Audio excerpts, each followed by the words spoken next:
Hey folks, Troy Z here to show you how to repair a set of Vic Firth isolation headphones.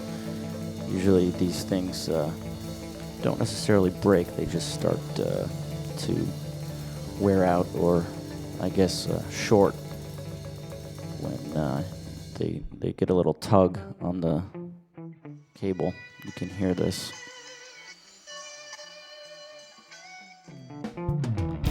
So a lot of people, they can't open them up and they end up just throwing them out, but what you need to do is just take a screwdriver and find the seam.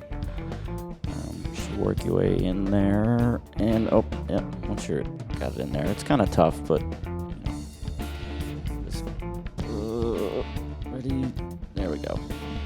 Pops off like that. You can see I destroyed a little bit of the nylon around the edges, but that doesn't affect the headphones.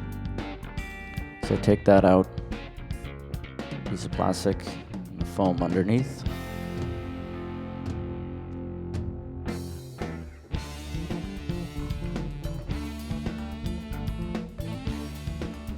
And the driver is secured by 2 screws, one there, one there. Pull them out.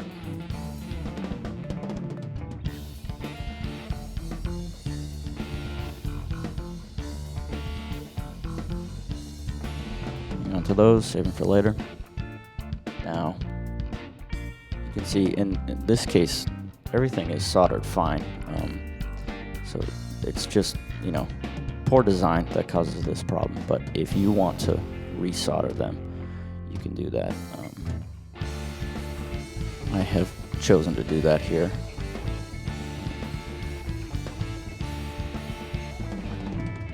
If you know how to solder, I'd say go for it, but I think it's the design of the driver itself and the connections that are causing the issue. I've resoldered multiple pairs of these headphones and haven't really fixed the root cause.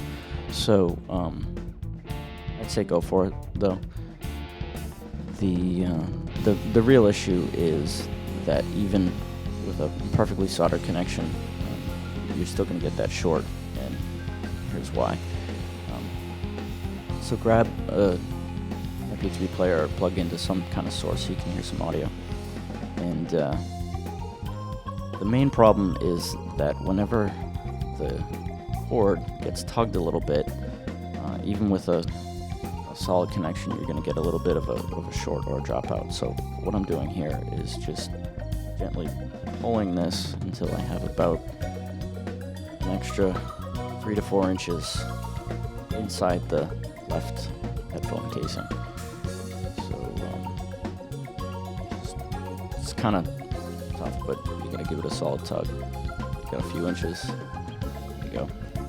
Now take some electrical tape or anything that's going to really secure that in there, and try to tape it down so it's tight against the casing, as close to where it enters the casing as possible. Now what this will do is allow the wiring that connects to the driver to float freely in there, even if there's movement on the outside of the cable right there. So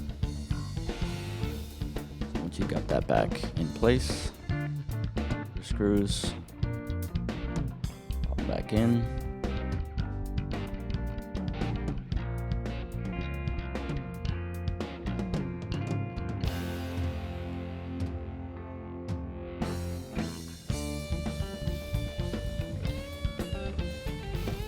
Now you can tug, move it around freely, and get no shorts, no dropouts.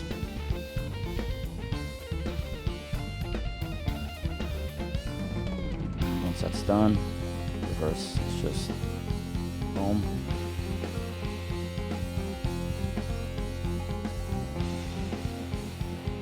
Make sure your wires are set underneath there.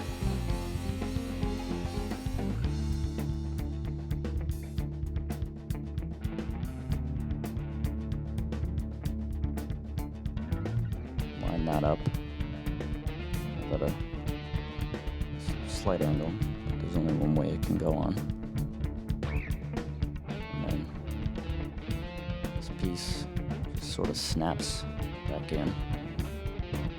Really got to apply some pressure, but